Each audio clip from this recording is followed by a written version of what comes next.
Selamat pagi teman-teman di mana saja berada. Jumpa lagi dengan Ibu Maria pada mata pelajaran Bahasa Indonesia. Pada kali ini kita akan membahas struktur teks eksposisi. Baik, sebelum kita mulai pembelajaran kita, mari kita menundukkan kepala sejenak. Mohon berkat dari Tuhan sehingga apa yang akan kita pelajari hari ini dapat bermanfaat bagi hidup kita. Berdoa mulai. Selesai.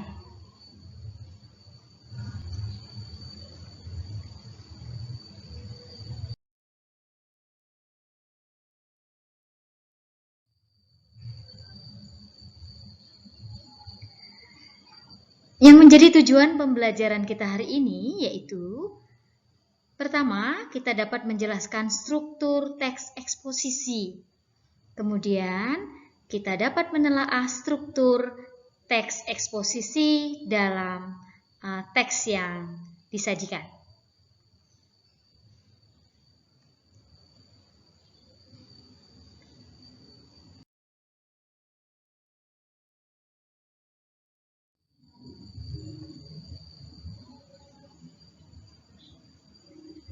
Nah, di hadapan kalian sudah tampak salah satu teks eksposisi yang berjudul Manfaat Lidah Buaya. Yuk kita amati bersama.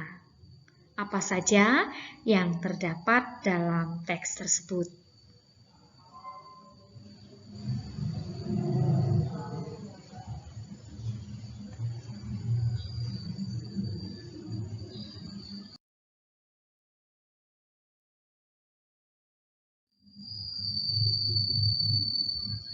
Setelah kita mengamati teks yang sudah disajikan tadi, maka kita bisa menemukan struktur dari teks eksposisi. Terdiri dari apa saja ya struktur dalam teks eksposisi? Yang pertama yaitu tesis.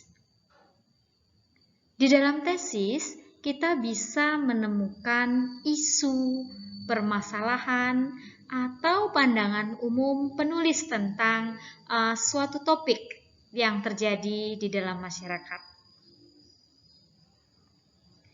Yang kedua, kita bisa menemukan serangkaian argumen untuk memperkuat tesis yang sudah disajikan. Ya. Maka dalam rangkaian argumen ini terdapat berbagai pendapat dan fakta yang tentunya disajikan secara singkat, jelas, dan akurat. Yang ketiga, dalam teks eksposisi kita bisa menemukan penegasan ulang yang berupa kesimpulan atau rangkuman. Dan struktur yang ketiga ini sifatnya fakultatif, boleh ada, boleh tidak. Tetapi untuk tesis dan rangkuman ini harus terdapat dalam teks eksposisi.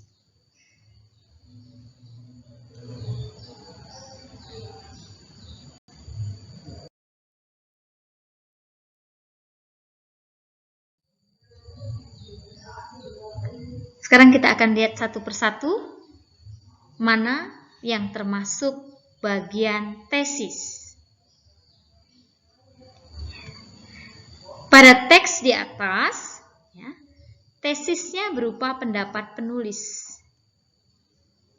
Nih, semenjak zaman purbagala, nenek moyang kita sudah mengetahui tumbuhan lidah buaya beserta dengan manfaat yang ada di dalam kandungnya. Ya. Manfaat tumbuhan yang memiliki nama latin aloe vera ini bukan sekedar termasuk bahan perbaikan rambut, tetapi juga berguna untuk kesehatan tubuh pada manusia. Ini pendapat penulis ya. Dan ini termasuk dalam tesis.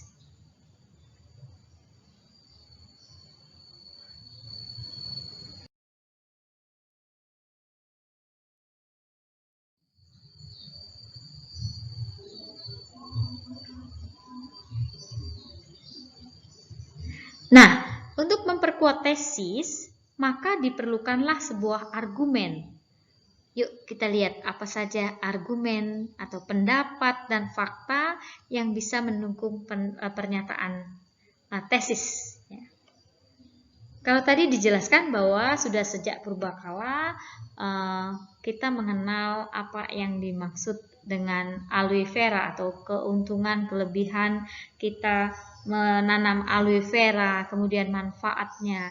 Nah, ini tertuang dalam pendapat dan fakta yang merupakan bagian dari argumen. Nih, ada beberapa peneliti ya.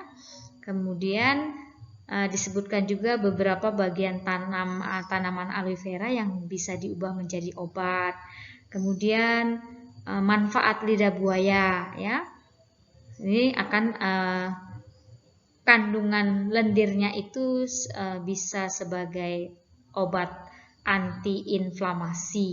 Nah, ini bagaimana caranya, kemudian inflamasi itu apa, itu sudah dijelaskan di kalimat pendapat ini, ya, kalimat fakta ini. Dan ini merupakan argumen dari pernyataan yang sudah dinyatakan di awal.